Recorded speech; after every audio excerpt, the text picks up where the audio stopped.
Esta historia tuvo lugar en Estados Unidos en 1985. Fue tan impactante que posteriormente se escribió un libro sobre ella y se rodó una película. Los periodistas siguieron cada paso de los protagonistas con minuciosidad, pero hablemos de todo en orden. El 9 de mayo de 1985, el capitán de las Fuerzas Aéreas estadounidenses, Harry Eastburn, descolgó el teléfono y marcó el número de su casa. Harry se encontraba en Alabama, participando en un ejercicio de entrenamiento de 10 semanas, y todos los jueves llamaba a su familia en Carolina del Norte. En aquel momento, estaba casado con una mujer llamada Kathy, y en sus 11 años de matrimonio habían tenido 3 hijos: Cara, de 5 años, Erin, de 3, y Gina, de 2. Sin embargo, aquel jueves en particular, por alguna razón, nadie respondió a la llamada de Harry. Kathy nunca había fallado en contestar las llamadas de su marido, por lo que un leve escalofrío recorrió al hombre. Estaba a unos 1000 kilómetros de su hogar y no podía abandonar el servicio para regresar a casa. Lo único que podía hacer era seguir intentando contactar con su familia, algo que Harry intentó durante los 2 días siguientes. Sin embargo, sus esfuerzos fueron en vano hasta el 12 de mayo, cuando recibió una llamada desde la ciudad donde vivía su familia. Pero, para su desgracia, no era su esposa Kathy quien le llamaba, sino la policía. La mañana del 12 de mayo de 1985, los vecinos de la familia Eastburn, el matrimonio Pop y John L. Stiefel, notaron que hacía varios días que nadie recogía los periódicos de la puerta de la casa, que el cartero entregaba a diario. Podría pensarse que Kathy y los niños estaban ausentes, pero el coche de la familia permanecía estacionado frente a la casa. Nadie respondió a los llamados a la puerta, y en su lugar se oyó el llanto de un niño. Preocupados, los vecinos decidieron llamar a la policía.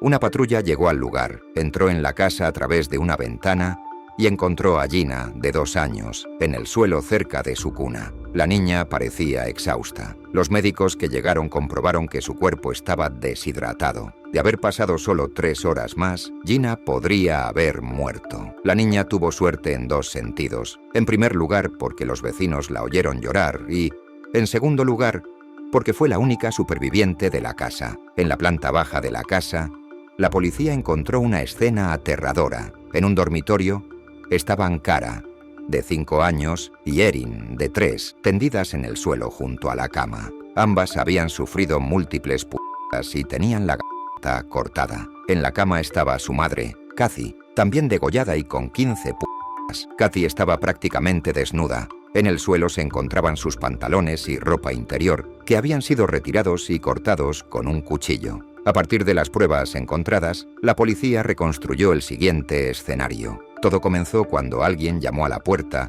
alrededor de las 22:00 horas del 9 de mayo de 1985. Kathy, que estaba en el salón doblando la ropa, se alarmó al escuchar el timbre. Su esposo no estaba en casa y sus 3 hijos dormían profundamente. ¿Quién podría estar llamando a esa hora? Kathy fue a la puerta y la abrió sin señales de que hubiera sido forzada. El agresor obligó a Kathy a regresar al salón. Le ató las manos a la espalda con una cuerda y la tiró al suelo. Desgarró su blusa, abriendo 2 botones de golpe, y con un cuchillo cortó su sujetador, deslizándoselo por los brazos mientras mantenía el cuchillo en su garganta. Le quitó los zapatos y los vaqueros y le cortó las bragas por un lado con el cuchillo, arrancándoselas con tanta fuerza que le causó daños en el muslo. Luego la violó. La gran incógnita era si Kathy había abierto la puerta y dejado entrar al intruso por sí misma, o si el agresor había entrado sin dejar señales de forzamiento. O pudo haber reconocido al hombre desde la ventana, o era tan crédula que abrió la puerta a cualquier persona a las 10 de la noche, incluso sin su marido en casa. Un crimen tan horrible conmocionó a toda la ciudad. El departamento del sheriff estaba sometido a una tremenda presión por parte de la prensa, pero lo único que la policía podía hacer en ese momento era intentar entrevistar a la única superviviente de aquella noche, Gina, de 2 años. Se contrató a una psicóloga infantil para que trabajara con ella, intentando con la mayor delicadeza posible averiguar qué recordaba la niña de aquella noche. Primero le mostraron una foto de su madre. La niña la tomó en sus manos y la besó, sin darse cuenta de que ahora El resto de su vida solo vería a su madre en fotografías. Por supuesto, una niña de 2 años no podía proporcionar mucha ayuda a la policía. En su informe, la psicóloga escribió que la niña había oído cómo alguien entraba en la casa y después se escondió en su habitación sin volver a salir. Al final, Jenna no pudo contribuir a la investigación, pero pronto se encontró otro testigo. Al día siguiente del descubrimiento de los cadáveres, un joven de 20 años, Patrick, se presentó en la comisaría y declaró que, la noche del jueves, a las 3 de la mañana, se dirigía al trabajo y vio a un hombre alto, de pelo rubio, vestido de negro y con un Chevrolet blanco cerca de la casa familiar. El testimonio de Patrick permitió elaborar un retrato robot del presunto autor. También, gracias a Harry, el marido y padre de las víctimas, la policía supo que la tarjeta de crédito de Kathy había sido robada de la casa. Además, Harry mencionó que su familia iba a mudarse pronto y que estaban buscando nuevos dueños para su perro a través de un anuncio en el periódico. De la carta de Kathy a su marido, se desprendía que, el día anterior al asesinato, un hombre había respondido al anuncio y que Kathy lo describía como un joven muy agradable. La prioridad de la policía era encontrar a ese hombre. En ese momento, el método más eficaz era la ayuda de los periodistas. La policía difundió localmente que buscaban al hombre que se había llevado el perro de la casa de la familia Chosen. Y eso dio resultado. Al día siguiente de la emisión de la noticia en televisión, un sargento del ejército estadounidense de 27 años, Timothy, se presentó en la comisaría acompañado de su esposa Angela. Era el hombre que había respondido al anuncio de la familia y había venido a recoger a su perro. El hombre se parecía mucho al retrato robot que tenía la policía. Explicó que la noche del 9 de mayo había hablado por teléfono con Katie, ya que ella le había llamado para preguntar cómo se había adaptado el perro al traslado a sus nuevos dueños. Intercambiaron unas palabras y se despidieron. Tim accedió a entregar a la policía muestras de su cabello, sangre, huellas dactilares y palmares. Mientras se realizaban los trámites necesarios, en la habitación contigua a Patrick, un testigo que había visto al hombre fuera de la casa familiar la noche del asesinato, lo identificó entre 6 fotografías de personas con apariencia similar. La policía ya tenía motivos para detener a Tim, pero existían dudas de si era el hombre adecuado. Estas dudas se despejaron finalmente cuando, además del testimonio del testigo, se descubrió que Tim era propietario de un Chevrolet blanco, el mismo coche que Patrick había visto en el domicilio familiar la noche del crimen. Esa misma noche, Tim fue arrestado y puesto bajo custodia. Los detectives continuaron recopilando pruebas en el caso. Determinaron que el agresor había retirado $300 de la tarjeta de Kathy. Se identificó la dirección del cajero automático donde se realizó la transacción, así como el nombre de la persona cuya tarjeta se introdujo en el cajero automático después de la de Kathy. El propietario de la tarjeta que se utilizó después de la de Kathy identificó a Tim como el hombre que estaba delante de él en la cola del cajero automático. Las dudas se disipaban, pero ¿qué había llevado a Tim, un hombre con una hija de la misma edad que la superviviente Jenna, a cometer un crimen tan horrible? La policía descubrió que esa noche, Tim había llevado a su familia a visitar a unos parientes en una ciudad vecina, y al regresar a casa en busca de gratificación sexual, fue a ver a una mujer con la que había tenido una relación antes de casarse con su esposa, Angela. Ella le rechazó y entonces, presumiblemente, fue a la casa de Kathy, pues había estado allí el día anterior cuando recogió al perro y sabía que el marido de Kathy no estaría en casa. Es posible que al principio intentara persuadirla para mantener relaciones sexuales de manera consensuada, pero al ser rechazado, la violó y mató a ella y a sus 2 hijas, que fueron testigos de su crimen. Un año después se celebró el juicio. La defensa contaba con una baza importante. Se estableció que no se habían encontrado restos de ADN del acusado, Timothy Hanith, en la casa de la familia Eastbourne. En cambio, se hallaron otros rastros de ADN que no pertenecían a Timothy ni a ninguno de los miembros de la familia Chosen. Esto indicaba que había un hombre desconocido en la casa que, según la defensa, cometió el horrible crimen. Además, según el testimonio de la amiga de Kathy, poco antes de su muerte, Kathy había recibido varias llamadas telefónicas amenazadoras de un hombre desconocido. El juicio se prolongó durante varias semanas y el 4 de julio de 1986, Timothy Hannith fue declarado culpable y condenado a muerte, en contra de los argumentos de la defensa. Fue enviado al corredor de la muerte para esperar la ejecución de su sentencia. Sin embargo, aproximadamente un mes después de su ingreso en prisión, ocurrió algo muy extraño.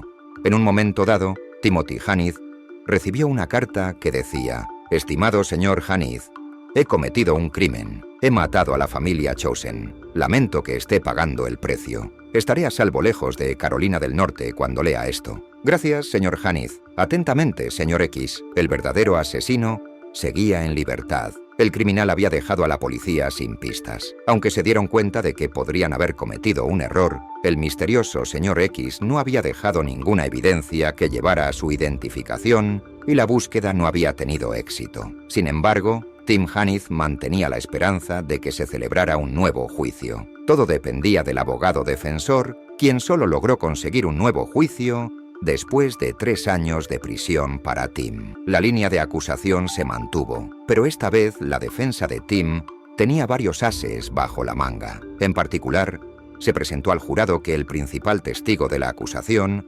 Patrick Yeh, había sido condenado por múltiples delitos, pero siempre se había librado de las sanciones debido a su cooperación con la policía, ofreciendo el testimonio requerido en diversos juicios. Esto demostraba que su testimonio no podía considerarse completamente fiable. La defensa también presentó otro testigo, un repartidor de periódicos que, la noche del crimen, había visto a un hombre bajo con el cabello largo llegar en una furgoneta blanca a la casa de los Eastbourne. Además, no se olvidaron de la carta que Tim había recibido en prisión y del hecho de que no se encontró ni un solo rastro de ADN de Tim en la casa de los Eastbourne. Harry, el esposo de la asesinada Katie, continuó insistiendo en que Hannith era responsable de la muerte de su familia. Sin embargo, el jurado del segundo juicio no estuvo de acuerdo y esta vez Tim Hannith fue absuelto y puesto en libertad. Fue recibido en la sala por su esposa y su hija Christina, que ahora tenía 5 años. Muchos se sintieron aliviados al saber que un hombre inocente no sería ejecutado.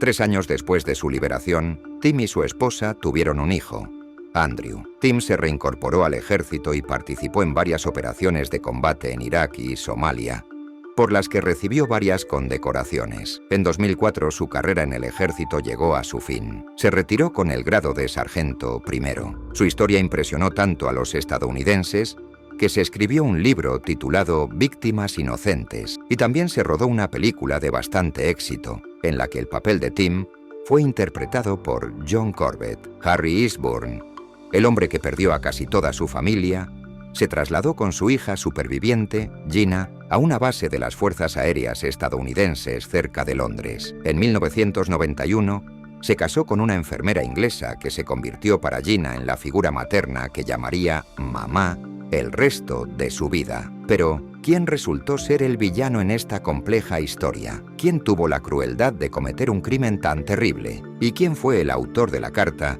que Tim recibió en la cárcel? El caso de la familia Eastbourne permaneció en los anaqueles de los investigadores durante 20 años, hasta 2005. En 2005, 20 años después de la muerte de la familia Chosen, un detective de la Unidad de Crímenes sin resolver decidió reabrir el caso. Al examinar la caja de pruebas, descubrió algo que podría llevar finalmente a rastrear al verdadero asesino. En la caja había un frotis vaginal de Katie, tomada en 1985. En aquel entonces, este frotis era prácticamente inútil para los médicos forenses, pero con los avances en ciencia forense, ahora podía ser utilizado para identificar al verdadero autor del crimen. El frotis se envió a un laboratorio, donde se encontraron restos de ADN de alguien que había mantenido relaciones sexuales con Katie poco antes de su muerte. Era un gran avance, y ahora había una posibilidad real de hacer justicia. Solo tenían que encontrar una coincidencia en la base de datos de la policía,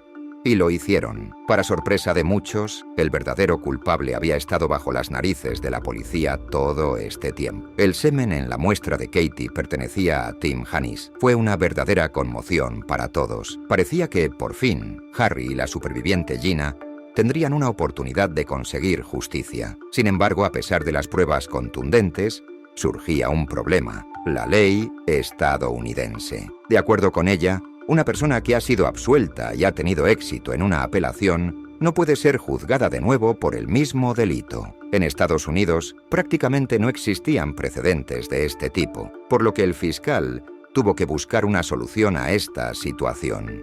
Al final, el fiscal encontró una grieta legal. Según la ley, una persona absuelta no puede ser juzgada de nuevo por un tribunal de la misma jurisdicción. Tim Hannis había sido absuelto por un tribunal civil, pero como él era militar, el tribunal militar no estaba obligado a seguir esa sentencia. Así que, 20 años después, volvía a enfrentarse a un juicio. En esta ocasión, la acusación se centró en las nuevas pruebas encontradas, pero la defensa tenía argumentos para contrarrestar. El abogado de Hannis argumentó que el hecho de que Tim hubiera tenido relaciones sexuales con Katie no implicaba necesariamente que la hubiera asesinado. No se podía negar que esas relaciones podían haber sido consentidas. Tim podría haberle parecido atractivo a Katie, y mientras su marido estaba fuera, nada impedía que ella pasara la noche con él. Esta afirmación enfureció a Harry, pues, en otras palabras, el abogado estaba insinuando que su esposa fallecida